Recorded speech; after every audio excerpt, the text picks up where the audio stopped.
মায়ের বাবা, আমরা সকলে তাকে পরিদা বলে ডাকতাম।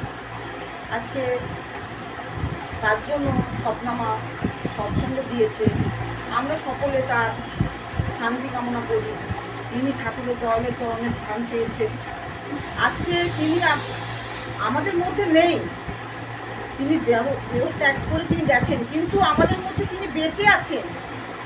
বেঁচে আছেন কেমন করে? তার স্মৃতিগুলো আমাদের সবসময় মনে পড়ে, তার কথা বলা, তার চলা।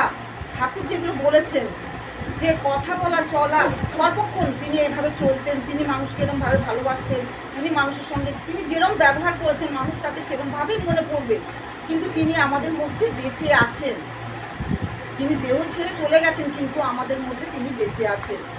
তাই আমি স্বপ্না মা প্রতি বছর এই যে ঠাকুরের সৎসঙ্গ দেয়, কেন দেয়?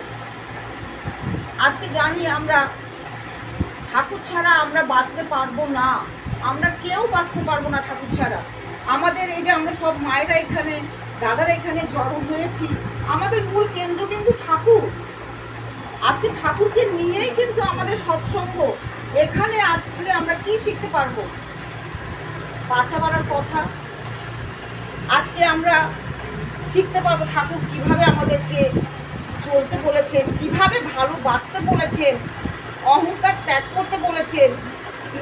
আমরা এখানে এসে যদি এইগুলোকে না করি, আমাদের মন পড়ে থাকবে বাড়িতে, আর আমি এখানে সৎসঙ্গে আসবো, তাহলে আমরা কিছুই শিখতে পারবো না। আমরা ওই অজ্ঞই থেকে যাব। এখানে যখন আমরা সৎসঙ্গে আসবো, তখন আমরা কিছুটা নিয়ে আসবো না। আমরা তখন ভাববো আমরা ঠাকুরের সৎসঙ্গে এসেছি। এখানে এসে যে আমরা আনন্দ আমরা পাই, এই চার্জ হয়ে যে যাব, এটাই আমাদের জীবনের ঠাকুরকে ধরে পাওয়া না। জয় গুরু।